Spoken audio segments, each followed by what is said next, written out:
Hey guys, to help run the forums, host the website, and travel, we've introduced a universal service fee for in-depth coverage, including this video. My goal is to be unbiased and transparent. It's a privilege to serve you. This is not an endorsement. Let's get into it. Hey guys, it's a beautiful day in Southern California. I'm hanging out with Sam Townsend of the Electric Bicycle Center. We're looking at the Raleigh Retroglide. That's a 2018 model, and the focus of this review is the Raleigh Retroglide IE 2.0 for 2019. And that's really highlighting the Bosch system. You can see the Bosch Purion right now, and then the Bosch Active Line mid-drive motor versus Transex. So it's a completely different display system. There are some other nice upgrades. Go ahead and bring that out, Sam. You know, beautiful looking frame both years. They've both got this nice comfort sprung saddle. They did away with the suspension seat post on last year's model in favor of a rigid post, which is fine. You know, I think they're trying to maintain that relatively affordable $19.99 price point on this bike. And you can always upgrade that later. 27.2 millimeters on that seat post, very common size. They went with a steel fork, which reduces vibration, and 26 by 2.3 inch tires. And that's pretty sizable right there. 2.3 inch. You see they got that checkerboard pattern versus last year. This was a little bit more of a street pattern, and both have the swept back handlebars, these padded stitched grips. It's a neat bike. I noticed that they kind of removed that built-in rack and fenders. You still got mounting points here, so if you want to add those later, you've got threaded eyelets and right here as well. So this is it's like full of potential, but you know, thinking about Southern California when the weather's really nice, and maybe over time the weight and the wear and tear that you can put on fenders if you don't really need them, maybe that was another area where they were trying to save money. I do want to highlight that the weight on this is just 47.7 pounds, which for a cruiser with bigger tires and stuff is not too bad. Not too bad. Yeah, so what they did for 2019 was, this was last year's model, and they basically got that price point to $19.99 for the Retroglide, but you could go one step up with the Retroglide Royale. Oh yeah. And that has the Active Line Plus motor, hydraulic brakes, a lot of upgrades, and that one hits the price point of about $26.99. And again, it was about the price point, $19.99. That's what you're going to get. And it was kind of like a combination from this bike last year. The Royale has the Schwabe Big Bend tires, so there's quite a few upgrades on it. Okay, and so they still have the Royale if you want that with the... Yeah, so that was a 2019 model only. Last year they just had this model only, which was the Retroglide. So they like split it. They split it right. So you got two different price points, one like a base model, and then the Deluxe, or in their case, the Royale. Okay, I got it. You know, having ridden both of these motors from Bosch, the new Active Line, they're really compact, they're lightweight, like 6.5 pounds versus Performance Line motors that weigh about 8.8 pounds. They're quiet, they're very efficient. They use standard size chain rings.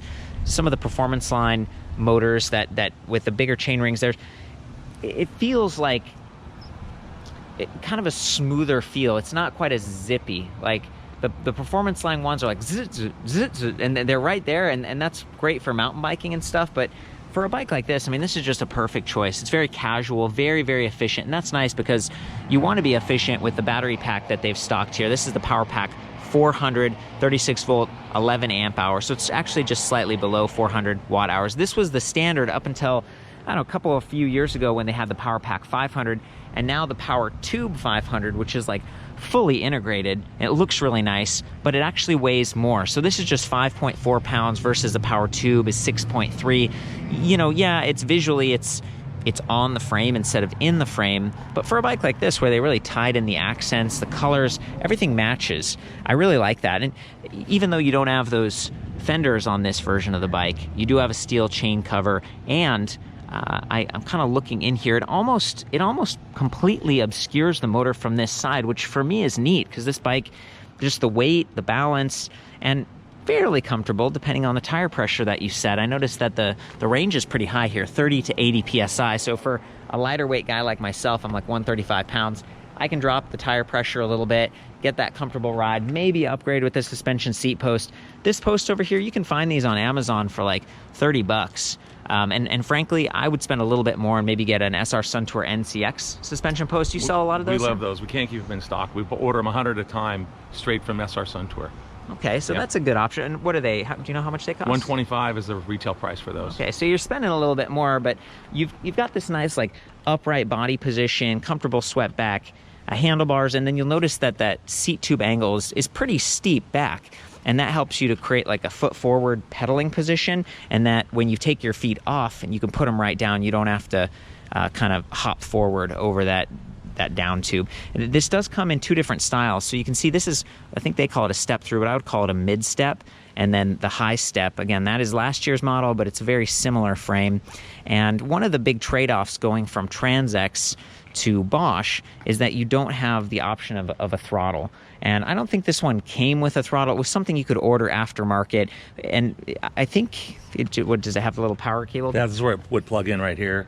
There and you go. those are like about $25 on the Transex. It's one of the few mid-drive motors you can put a throttle on. The challenge with that is, I remember operating it, and it's like you had to go to a specific level, maybe all the way down to 0. Yeah, either 0 or start out in pedal assist mode, and then once you got the motor engaged, then you can use the throttle. But every time you come to a stop, you got to start pedaling again. Yeah. So for me, it was kind of like a, you know, I didn't. It wasn't my favorite throttle design. So I feel really good about this. You know, Bosch has very reliable battery systems. Their drive units are like pretty bulletproof, especially this one, the Active Line. You're not going to get as much support. I mean, this is like entry level on the Bosch line. 40 Newton meters of torque, correct. 250 watts, up to 500 they say, but again, it's very like quiet, minimal. On eco level, it's like you don't even notice it hardly at all. So for me, as someone who cares about weight, someone who cares about like reliability, this is a great setup. And the battery pack, I don't think I brought the keys, but I've done the Bosch drive system review like several times. You can see there's like a hole right here, so you can actually lift and carry that battery very, very reliably. It's not going to get dropped, and even if it does, Bosch does drop test their stuff, and they have one of the best warranties, like 2-year comprehensive. It's got a little charge level indicator on the side, so you can see how full it is. You can charge it on or off the bike. In this case, the charging port's right there near the crank arm, so it's a little bit precarious right here. You know, if you're pedaling backwards, you could bump it out of place, which wouldn't be great, but this is what the charger looks like, and it's got this nice proprietary plug that's a little bit wider and less delicate, less fragile than some of the other chargers. So I like that. They do, in order to save money, give you the compact charger, which only charges at 2 amps versus 4. Apparently that's going to be a little bit better for the battery cells, helps them last over time. But for a 400 watt hour pack, I think it's good enough. It gets the job done for sure, and charging it on or off the bike is nice. I usually take the battery off if it's super hot. Like today is pretty warm. You keep it maybe in a cool, dry location. Try to keep it from going all the way down to 0. That can be hard on those lithium ion cells. But again, we're talking about a high quality battery. So that, for me, that's the big upgrade. That's the whole 2.0 thing. I'm going to try to touch on some of the other parts. We talked about the 26-inch wheel size here, which is really nice. That's been a standard size for a long time, and it's, you know, it lowers the frame a little bit. You can see how the frame is a little bit more approachable and sturdier this way. We've got standard hub spacing, 100 millimeters, quick release skewer in the front, 135 in the rear. Another quick release, going to make changing those tires a little bit easier if you want to swap them out for something.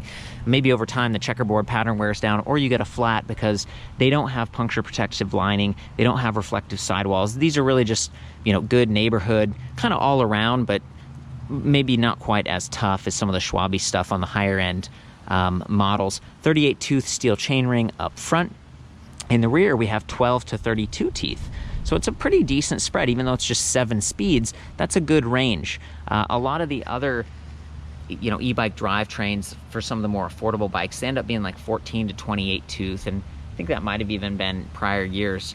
And you just don't get, it's harder to hit like the 20 mile per hour top speed, and it's also harder to climb if you don't have a bigger sprocket. So I feel like they did a really good job here. The Tourney, that is an entry-level part here, Tourney TX, but it looks pretty nice, and they've gone with an upgraded chain here. This is rust resistant, which is nice. There's no slap guard here, kind of a minor complaint, but frankly, with this shifter cable, that's going to protect the chainstay a little bit. And this Tourney derailleur, it does have a barrel adjuster, so you can turn it to the left over time if you get cable stretch and the gears aren't shifting quite perfectly, or they're kind of clicking.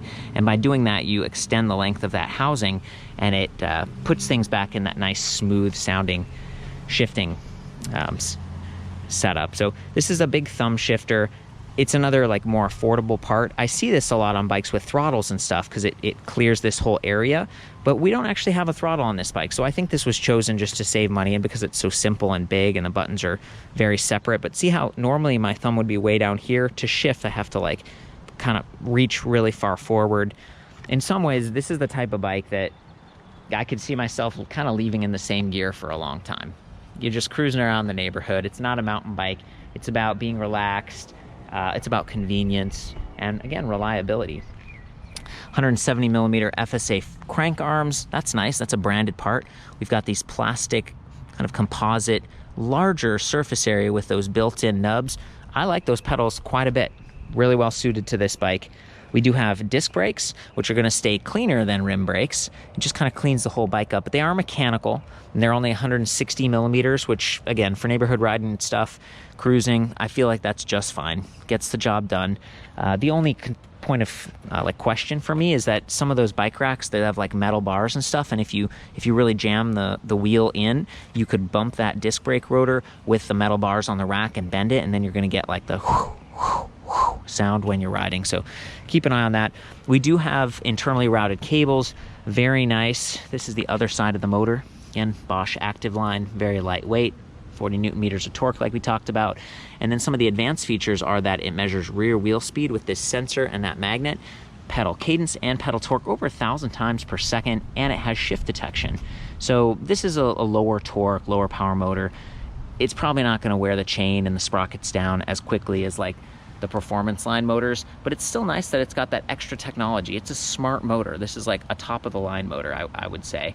And it looks good even from this side too. It's beautiful with the black. It really blends in with this black frame. They went with more of a satin look versus the really high gloss from prior years. They've got a dark blue, and then they also have a white if you get the step through. So white and black on the step through, blue and black on the high step. Nice adjustable length kickstand. They keep that clear of the crank arms. Looks like a 40 millimeter bolt spacing. And you'll notice when I pedaled backwards there, it actually cycles the chain, which makes this a little bit easier to service. A lot of the other mid-drives, it doesn't cycle the chain. I'm kind of curious if this one does. Oh, yeah, this one's got kind of like a coaster brake or something, was it? No, oh, there we go. I was pedaling the wrong way. Yeah, see, so the chain isn't cycling through. There's a little bit of resistance when you pedal backwards because it's actually cycling the motor gearing as well. And I noticed that sometimes when I'm pedaling with pedal assist and I stop, there's like a little bit of extra momentum or something with the motor. It starts and stops very quickly. It's a responsive motor, but there's just a little bit more going on because it's an electric bike. So I want to call that out. If you test ride it, you'll notice there's just a little bit of energy in the system. So I talked about the steel fork, dampening vibration, the steel chain cover, and these are actually steel handlebars as well with a quill stem. So that can be raised or lowered, and you can kind of tilt the bars depending on your reach and maybe your body type. Nice to have two different frame styles. Could kind of become a his and hers, or if you're someone like me, you like to put stuff on a rear rack. This really doesn't look too much like a girl bike. You know, maybe the white, they're fairly unisex, but sometimes you get like the pink bike and it's like, I don't know if I'm really a pink bike kind of a guy, unless it's the mountain biking website we're talking about. And I would have the rack on the rear so I don't have to have stuff on my back and be all sweaty and get a sensitive neck and stuff. So I would potentially set this up where there'd be gear back here, and then you're trying to swing your leg over and kick in the rack. It's nice to have that mid-step frame. Makes it a lot more approachable. So I really like this bike. This has been a lot of fun, and in some ways, you know, the Raleigh name has been around for years and years and years, and they were purchased by the Excel Group, which also has iZip and High Bike, amongst others, Diamondback. So there's these big name brands, and for a while they were using stuff that, to me, it was just kind of cheaper. You know, Transx, it gets the job done, but some of these batteries, like this is sort of proprietary right there. Doesn't have this nice of a handle. I don't know if they're going to be making that for quite as long as they've made the Bosch battery packs, and this is forward compatible with the 500 watt. So you could use a PowerPack 500. Maybe you've got this bike and you've got a mountain bike, or you could ship this somewhere and borrow your friend's battery. That's like a very universal pack. And yeah, it wouldn't have the stickers and stuff, but it would still look really nice with this black frame. So for me, this is a pretty cool thing to see. It feels like Raleigh's stepping forward. What do you think about this bike, Sam? You know, who buys this? Well, let's talk about Bosch first of all. I challenge anyone to find a bike with Bosch components on it for less than $2,000. You know, they're getting quality components. Bosch is probably the most used components in the biking world. You know, you go to a Eurobike, or when we were going to Interbike, there were more bikes with the Bosch components on it. So it's very affordably priced. And you're getting, like you said, quality. The only battery in the industry that I know of that's UL certified. Oh, yeah. Right? So, and then the other point I wanted to make was, you mentioned 40 Newton meters of torque. The Royale has the Active Line Plus motor. So what's the difference between the Active and the Active Line Plus? The Plus has 50 Newton meters of torque. Yeah. But these lower torque motors get much better range. Yeah. So even with that 400 watt hour battery, a lot of people are like, I gotta have the 500 watt hour. Well, let me tell you something. That 400 watt hour battery with this Active Line motor will smoke distance-wise a Bosch powered CX. Oh, yeah. Because it's not pulling as much juice from that battery. That's a good point. Absolutely. And this is really all you need, especially with that nice gearing in the back. If you shift gears effectively, you're making it easier for yourself to pedal and the motor. That's the benefit of a mid-drive. They're very efficient to begin with, and then you get just, it's a power sipper. You know, that's how I feel about it. Absolutely, you hit it on the head. That's a great way of putting it. Much better than saying smoked. Right. We don't want to use that word around electric bikes. No, you don't want to have smoking going on. Sam, will you put this charger in my backpack real quick? Absolutely. And I'm going to jump into the display panel with you guys and go through some of the settings. They use the Bosch Purion, which is very compact. It leaves plenty of space up here for mounting your phone or additional, well, this one doesn't have lights built in, so maybe you want to put a light on your handlebar or a basket, or so, like, there's all kinds of cool options. And so this display is very reachable. It's pretty intuitive. To power it on, there's a little button on top right here, so you just click it. It is monochrome, grayscale, adjustable angle. It's not removable, so over time, rain, sunshine, it could wear it down a little bit, but this is highly water resistant, as with the motor and the battery. And there is a little micro USB charging port over here, but it's really for diagnostics, and that disappoints me. Every time I see this, I'm like, oh yeah, maybe I could charge my phone, but you can't. That's just for diagnostics. We've got speed at the top, and then we've got trip distance down here, but I'll show you how to cycle that. And then we've got battery at the bottom. It's an infographic with 5 bars. Each bar represents a 20% step. And for me, it'd be nice if that was 10 bars or percentage, something a little bit more just precise. However, there is a menu here that helps you get a better idea of how far you can go. And that is reached by holding the minus key. So we'll go from trip distance to total distance to range. So there we go. So now we're in 0 pedal assist right now. If I press plus, we get eco, and it says, well, you can go 87 miles on this charge. We aren't even completely full. That's incredible. And that's with the PowerPack 400, right? I mean, very cool. All the way up to turbo mode, drops down to 34 miles, but that's pretty great. And frankly, I find myself, especially with the Active Line motor, I'm in either turbo or sport mode, the 2 highest, just because I like to go kind of fast. You know, I'm a young guy and I like the power and I want to get a sense for it. During this ride test, I'm going to be in turbo so you can hear the motor, but it's actually so quiet you might not hear it too much. And then there's a walk mode button down here. If you press walk and then you hold the plus button, whoop, there we go. The motor will propel the bike forward at 3 or 4 miles per hour. And that could be really nice if you got your hands full and you're going through a park where it's too crowded, or maybe you get a flat tire and you're limping home. This is a light-ish electric bike at 47.7 pounds, but it's not, that's still some weight to deal with. So walk mode is a neat feature. There's also a way, you know, to go from miles per hour to kilometers per hour. You hold minus and tap the power button. You tap it again, it goes back. So very cool, neat to see that. Lots of great features here, pretty easy to click, pretty responsive, but if you press at the lower portion of the buttons, it's not gonna click quite as easily. They kind of pivot in, so I'm always kind of suggesting that you push it a little bit closer to that screen. This is backlit. It's like a faint white. It looks really nice, but on a bright day like today, you can't really see it. So I'm gonna hop on this thing, go for a ride with Sam. Again, I am in turbo mode.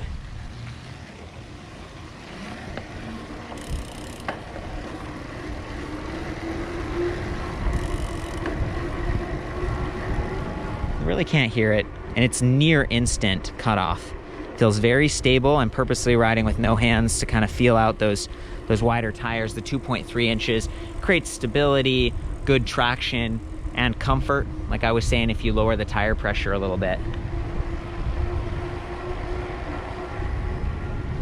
Nice upright body position. Talk to your friends or spot traffic.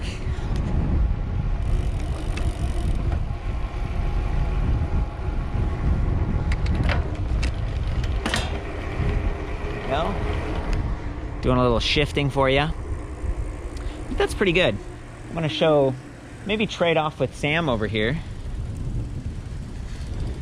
How's that one feeling? Oh, this thing's peppy. Yeah.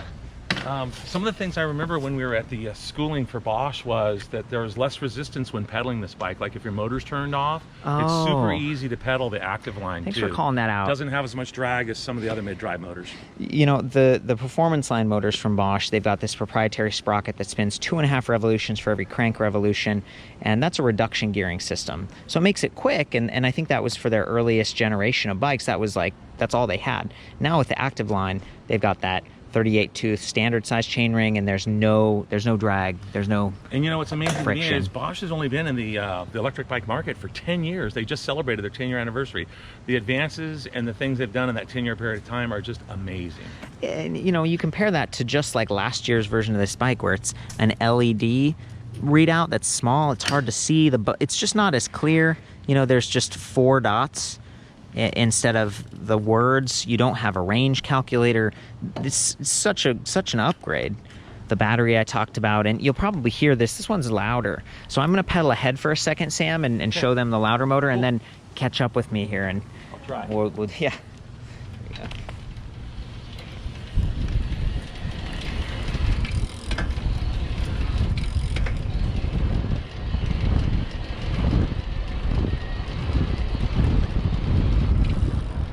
So it's louder and it's just not as quick to stop. Let's see if we can see Sam riding along here.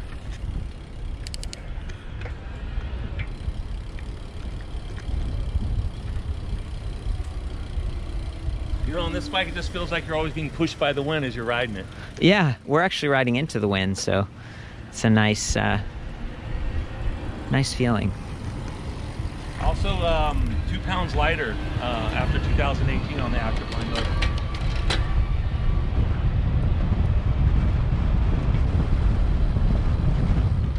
Very nice, guys. Okay, guys, from here you can see that 38 tooth steel chain ring, and with the steel chain guard and the steel fork and steel bars, if those get scratched, maybe use some clear nail polish or some black touch-up paint so they don't rust. It's not a huge deal, especially with a black frame like this, and steel tends to be really sturdy but still have those vibration dampening qualities I talked about before. I love that the chain is rust resistant. And then that 12 to 32 teeth, I keep calling it out, that's pretty nice for a 7-speed with like a, you know, very entry level derailleur and shifter. That's one of the areas where they're saving some money, but it gets the job done. And I love the black spokes, the black rims, the black hubs. It's just blacked out. Beautiful. It rides well. So I'm going to be in the highest level of assist for this, and I am going to ride over some bumpier terrain, so you'll get to hear the motor.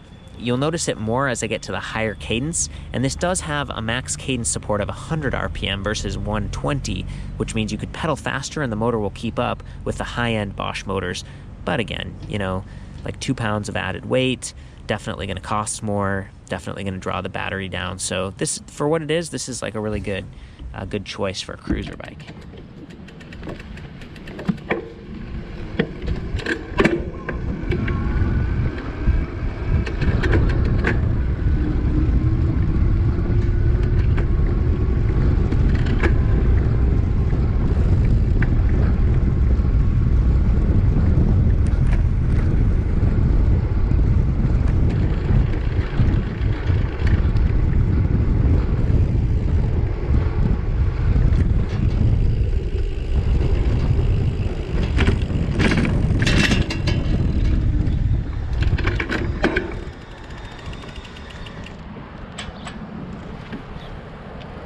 Believe it or not, we got up to about 20 miles per hour, and it was pretty quiet until I went over the grass. You could hear the chain bumping into that chain cover.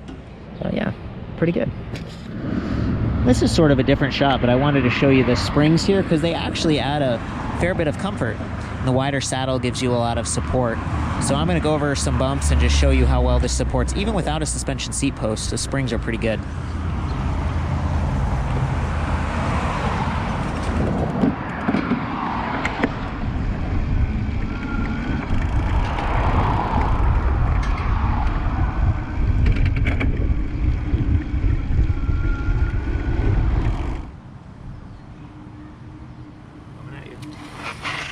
Very nice, man. Thank you. You're very welcome. It's always fun to have like last year and this year and compare them back to back, and it's nice to have your insights.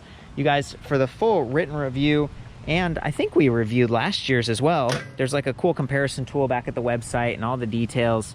I'll see you at ElectricBikeReview.com. Again, that is the Raleigh Retroglide IE 2.0 for 2019. Have fun out there, ride safe. Love you guys. We'll see you next time.